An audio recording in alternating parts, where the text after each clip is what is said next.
2022 के चुनाव में करारी शिकस्त के बाद गठबंधन अब फिर से सरकार को घेरने की तैयारी में जुट गया है।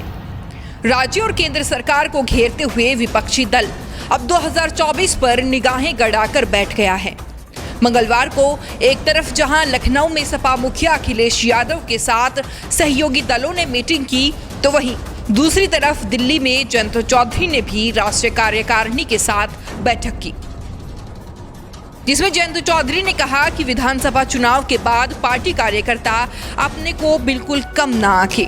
पार्टी हर स्तर पर आने वाले समय में मजबूती से चुनाव लड़ेगी। जयंत चौधरी ने पार्टी नेताओं से कहा कि आने वाले समय में यूपी में निकाय चुनाव के अलावा राजस्थान विधानसभा चुनाव में भी मजबूती के साथ लड़ा जाएगा।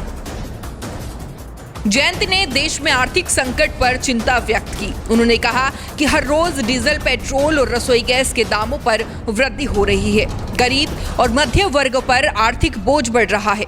सरकारी भर्तियों में अनियमितता से देश के प्रतिभाशाली युवाओं के भविष्य के साथ खिलवाड़ हो रहा है। प्रतियोगी परीक्षाओं में प्रवेश के लिए आयु सीमा में 2 वर्ष की छूट और 2 अतिरिक्त अवसर प्रदान किए जाने की मांग को लेकर राजधानी दिल्ली में अनशन पर बैठे छात्रों के संघर्ष में राष्ट्रीय लोकदल उनके साथ है। इसी दौरान जयंत ने संगठन में युवाओं, महिलाओं और अनुसूचित जाति और जनजाति की भागीदारी बढ़ाने पर भी जोर दिया।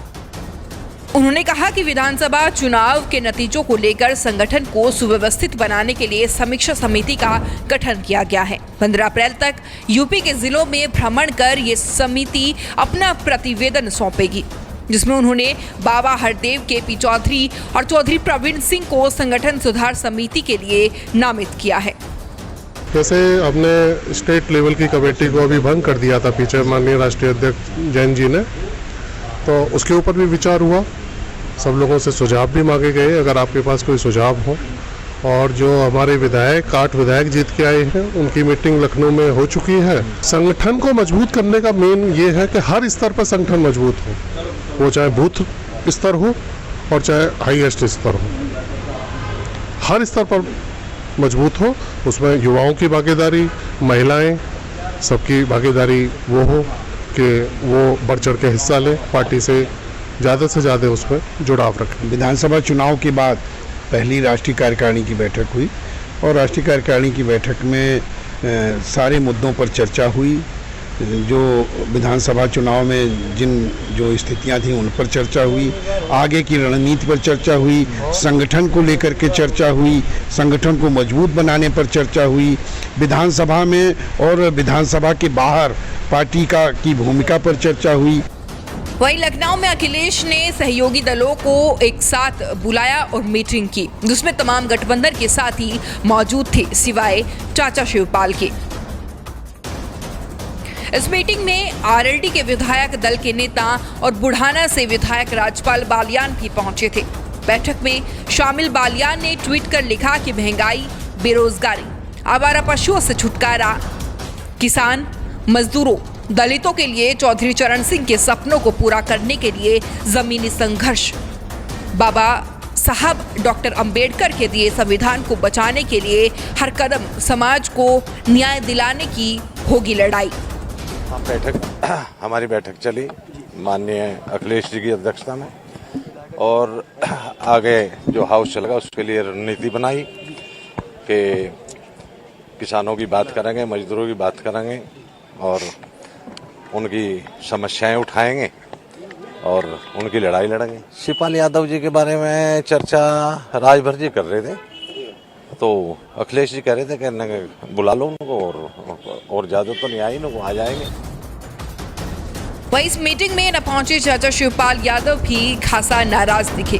बताया गया कि इटावा में थे उस वक्त वो, और माना यह जा रहा है कि शिवपाल इससे पहले हुई सपा की बैठक में न बुलाए जाने से खासा नाराज हैं और उन्होंने इस बाबत सपा संरक्षक मुलायम सिंह यादव से भी शिकायत की है। वे हाल ही में दिल्ली भी गए थे, जिसे लेकर कई तरह की चर्चाएं हैं। हालांकि शिवपाल ने इस बाबत कुछ भी बोलने से इनकार कर दिया है। कुछ नहीं बोलना, तो यहाँ क्या थे आप आते? चलो तो मुझे नहीं बोलना है। नेताजी के पास गए थे, क्या बातचीत आज हुई? हमें नहीं बोलना। चलो अब नहीं बोलना फिर। अरे भागवत में आए यार, नहीं भागवत में तो आए, लेकिन ऐसा होता ना बातचीत। आज नहीं बोलना मुझे, कुछ भी नहीं बोले बोलना आपने है। बुलाया के बोले। हाँ 3 दिन होली पे बुलाया। 3 दिन से आपकी कोठी पे आ रहे थे बराबर। जब हम बुला लेंगे, जब हमें बोलना हो तब बुला लेंगे। आज नहीं बोलना है। क्या पे बोले बता दो, कोई मुद्दा ही नहीं मेरे पास अभी। आज बैठक अभी 5 बजे चल रही है, उसमें नहीं बस मुझे नहीं पता। चलो खैर, अब आगे गठबंधन किस रणनीति पर काम करेगा और चाचा शिवपाल के गठबंधन को लेकर क्या रुख होगा, यह आने वाला समय ही बताएगा।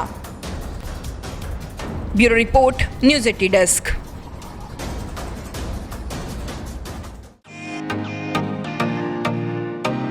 फेसबुक और यूट्यूब के बाद अब आपका पसंदीदा चैनल न्यूज़ 80 डेली हंट पर भी फॉलो करें।